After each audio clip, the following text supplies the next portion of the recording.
Our farm manager Ross Elliott attended a MilkSmart event in 2015, and then we saw on the Dairy NZ website that they had started them back up, so we decided that we would go along and have a look and learn about how we could become more efficient in the milking shed and improve the way we did things.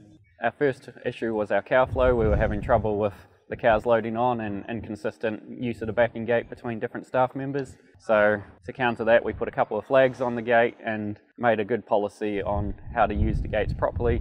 Once we were able to achieve good cow flow, we looked at changing our pulsation rate in the milking shed and also changing our liners, which meant when the cows were in the shed, they were milking out a lot quicker than they were in the past, which saved us a lot of time. Before we started with the MilkSmart program, we were noticing there was a variance of 1 hour a day with different milking times depending on who was in the shed. And since being on the MilkSmart program, we've managed to get that down to 10 minutes, and then we've managed to save an additional 15 minutes of time per milking.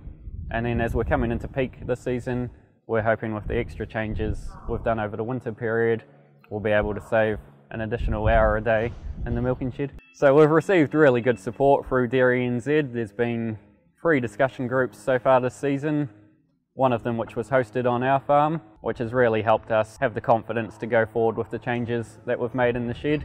We've also had the expert help of Josh from QCons, and yeah, him coming out and assessing our milking and looking through our things gave us that extra confidence to give Max-T a try. Definitely benchmark where you're at so you can see where you are, get some expert advice and see if that's where you should be for a shed your size. Be happy to make small changes because a whole heap of little changes can definitely add up to big time savings. It doesn't have to be any big infrastructure changes or anything like that. It can be something that takes a few seconds and then that adds up to a long time over the milking period. And yeah, if you're keen, look into Max-T and give that a go. There's a lot of research on it and it works really well.